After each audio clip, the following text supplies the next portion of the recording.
નમસ્કાર, સ્વાગત છે તમારું ગુજરાત અપડેટમાં। આજના વિડીયોમાં આપણે વાત કરીશું કે પંડિત દીનદયાળ ઉપાધ્યાય આવાસ યોજના માટે શું યોગ્યતા છે, તેનો લાભ કઈ રીતે મળશે, ફોર્મ કેવી રીતે ભરશો, કેટલો લાભ મળશે તેની સંપૂર્ણ માહિતી મેળવીશું। ગુજરાત સરકાર દ્વારા પંડિત દીનદયાળ ઉપાધ્યાય આવાસ યોજના શરૂ કરવામાં આવી છે। આ યોજનાનો ઉદ્દેશ ગુજરાત રાજ્યના ગરીબ પરિવારો કે જેમની પાસે પોતાનો પ્લોટ અથવા કાચું મકાન છે અને તેઓ જર્જરિત હાલતમાં છે, આ ગરીબ લાભાર્થીઓને ગુજરાત સરકાર નવું પાકું મકાન બનાવવા માટે આર્થિક સહાય આપશે। તો સૌપ્રથમ માહિતી મેળવીશું આ યોજનાનો લાભ લેવા માટે શું યોગ્યતા હોવી જોઈએ તેના વિશે। તો લાભાર્થી મૂળ ગુજરાત રાજ્યનો વતની હોવો જોઈએ। લાભાર્થી ગુજરાત રાજ્યની સામાજિક અને શૈક્ષણિક રીતે પછાત વર્ગ, આર્થિક પછાત વર્ગ, વિચરતી વિમુક્ત જાતિ પૈકી કોઈપણ જાતિનો હોવો જોઈએ। આ યોજનાનો લાભ કુટુંબમાંથી કોઈ એક જ વ્યક્તિને એક જ વાર મળવાપાત્ર છે। આ યોજના હેઠળ લાભ મેળવવા માંગતા લાભાર્થી પાસે પોતાનું કાચું મકાન અથવા પ્લોટ હોવો જરૂરી છે। અગાઉના વર્ષોમાં અરજદાર કે તેમના કુટુંબના કોઈ સભ્ય દ્વારા આ ખાતા અથવા અન્ય ગુજરાત રાજ્યના અન્ય કોઈપણ ખાતામાંથી આ પ્રકારની સહાય મેળવેલ હોવી જોઈએ નહીં। જો પંડિત દીનદયાળ ઉપાધ્યાય આવાસ યોજના 2023 હેઠળ લાભ લેવા માંગતા લાભાર્થી ગ્રામીણ વિસ્તારના હોય તો તેના પરિવારની વાર્ષિક આવક ₹1,20,000થી વધુ ન હોવી જોઈએ। જો પંડિત દીનદયાળ ઉપાધ્યાય આવાસ યોજના 2023 હેઠળ લાભ લેવા માંગતા લાભાર્થી શહેરી વિસ્તારના હોય તો તેના પરિવારની વાર્ષિક આવક ₹1,50,000થી વધુ ન હોવી જોઈએ। BPL કાર્ડ ધારકને અગ્રતા આપવામાં આવશે। ત્યારબાદ માહિતી મેળવીશું આ યોજનાનો લાભ કઈ રીતે મળશે તેના વિશે।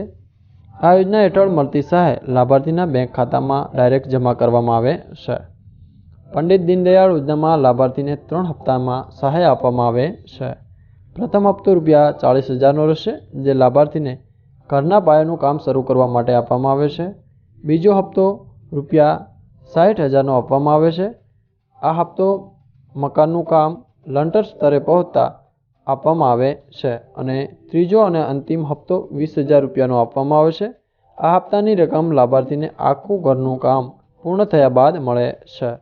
પંડિત દીનદયાળ આવાસ યોજના હેઠળ શૌચાલય બનાવવા માટે તમારે અલગથી અરજી કરવાની રહેશે। શૌચાલયના નિર્માણ માટે ₹16,920ની રકમ મનરેગામાંથી અલગથી આપવામાં આવે છે। ત્યારબાદ વાત કરીશું આ યોજનાનો લાભ લેવા માટે જરૂરી ડોક્યુમેન્ટ વિશે। તો સૌપ્રથમ અરજદારે અરજદારની જાતિનો દાખલો, આવકનો દાખલો, અરજદારનો રહેઠાણના પુરાવામાં આધાર કાર્ડ, વીજળી બિલ, લાયસન્સ, ચૂંટણી કાર્ડ કે રેશન કાર્ડમાંથી કોઈપણ એક રજૂ કરવાનું રહેશે। આવાસ સહાય મંજૂર કરવા માટે અરજદારને તલાટી કમ મંત્રી દ્વારા આપવામાં આવતું પ્રમાણપત્ર રજૂ કરવાનું રહેશે। BPL રેશન કાર્ડ, પાસબુક અથવા તો કેન્સલ ચેક રજૂ કરવાનો રહેશે અને અરજદારના ફોટાની પણ જરૂર પડશે। હવે માહિતી મેળવીશું આ યોજનાનો લાભ લેવા માટે તમે ઓનલાઈન અરજી ક્યાં કરશો તેના વિશે।